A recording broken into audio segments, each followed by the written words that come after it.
Hi there.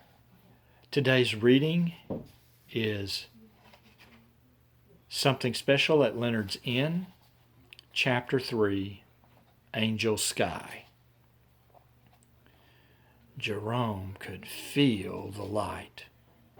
This was more than just a summertime thunderstorm. Jerome noticed that the lightning just stayed. There was not the streak across the sky, nor the flash of brightness followed by dark. Only this blindingly white, heavy light. This light that made him want to gaze heavenward. This light that frightened him because it was as if the sun had swallowed up the entire valley where they kept the sheep. His mind told him that it should be night. But here he stood in light that put the day to shame. Faintly he heard the voice of Isaac near him. The boy was whimpering. Jerome wanted to turn, to place a reassuring hand on the boy's shoulder, but the old man's attention was riveted skyward as someone took shape before his very eyes. As the creature materialized out of the light, Jerome's feeling of fear grew deeper in his heart. Was this the end of the world? Was the Lord preparing to punish the shepherds for the raucous way they had lived? The dirty jokes to make the young shepherds laugh? The practical jokes on Leonard, the innkeeper, who was constantly reminding him that he could be living a settled life in town? The drunken nights when he had been young and foolish? If only he had another chance, he would mend his ways. He would even forgive Joshua for the night long ago when he had to find the last lost lamb without company. This bright messenger of the heavens was so frightening indeed. What sort of sinister message could he bring from the Almighty? Why do you shake, Jerome? The voice seemed to penetrate his very being. The angel even knew his name. Don't be afraid. I have come with a message that will bring happiness to you and to men all over the earth. For unto you a child is born. This very day in the city of David a gift is given. He is Christ the Lord.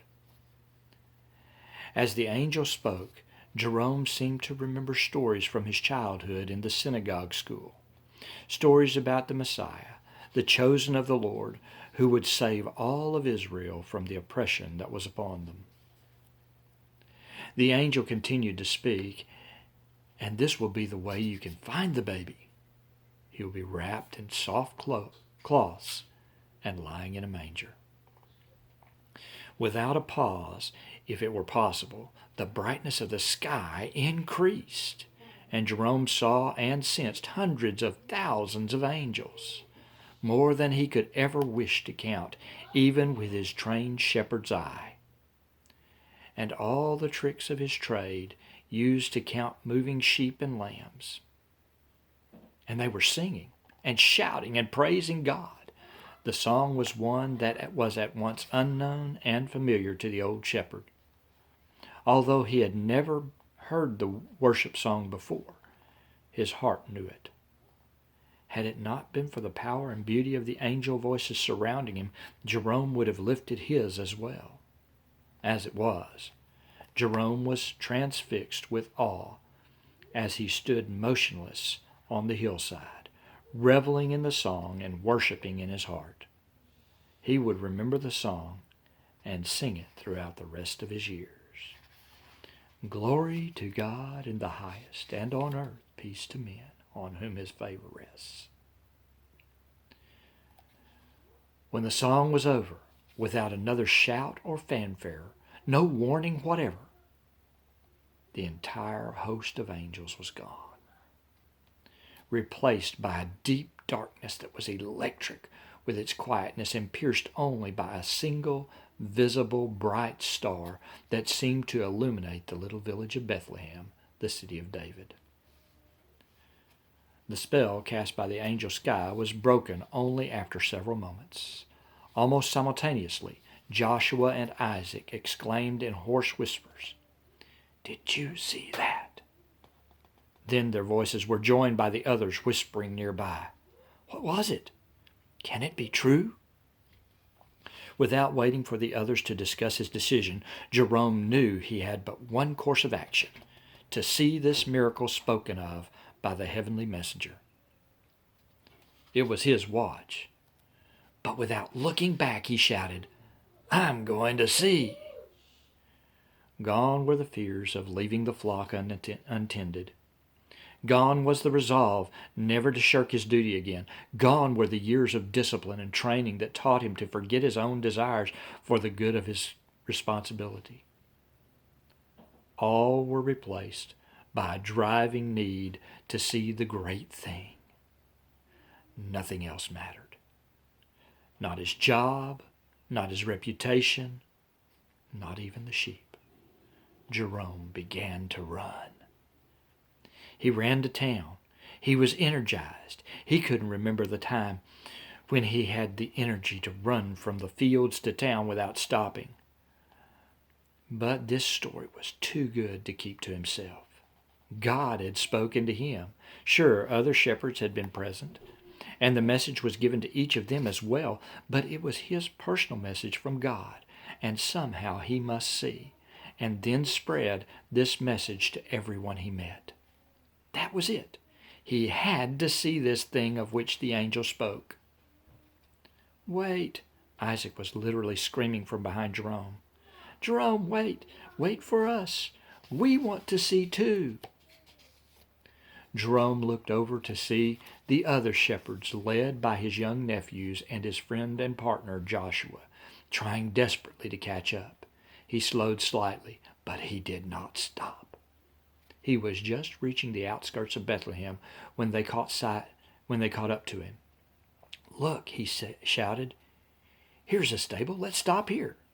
What did the angel say? The baby will be in a manger." Without another word, the shepherds began to call out to the house and bang on the door. An old man that Jerome did not recognize came to the door, obviously roused from sleep and angry at the disturbance. "What do you want? Don't you know that we have had enough trouble getting to sleep with all the registrants in town?" He growled angrily. "We just came to see your stable, old man," Joshua shouted above the din. "Is this the place?"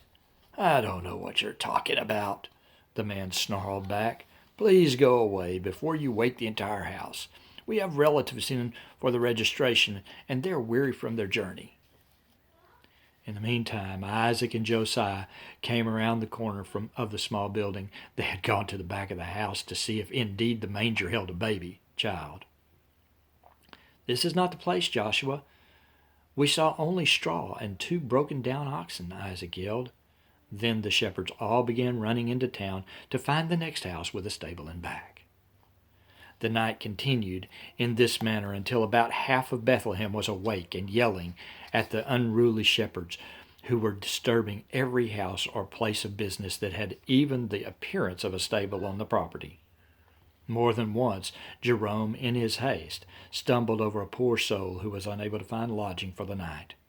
The population of the little village had swollen to nearly 6 times its normal size in direct relation to the Augustine decree. Everyone with any remote relation to the great King David had shown up to be counted. Could the angel have been mistaken? Isaac asked as they moved from their 15th empty stable. Of course, none of the stables had been completely empty, but none contained a manger filled with anything except straw. The animals inside each stable awakened and only added to the growing tumult heard throughout town.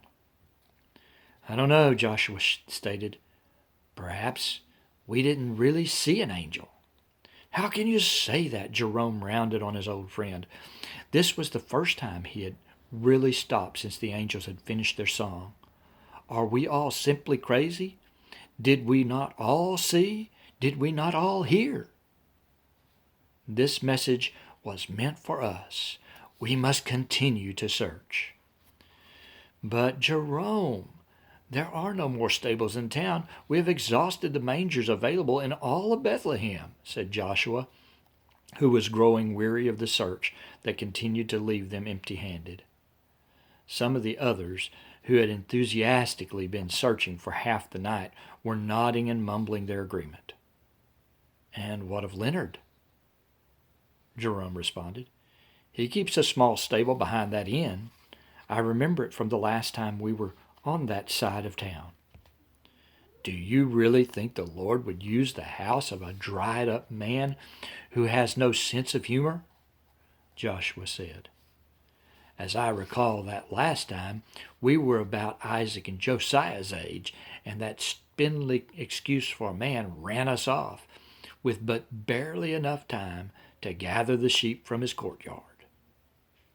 This comment brought rowdy laughter from the entire company of shepherds. Everyone, to a man, had heard the story of the sheep in the courtyard at least 10 times. It had been the best story available to the herders for 20 years running. The incident had also earned Jerome and Joshua permanent banishment from the street on which the inn was located. We must seek him there, Jerome yelled above the laughter.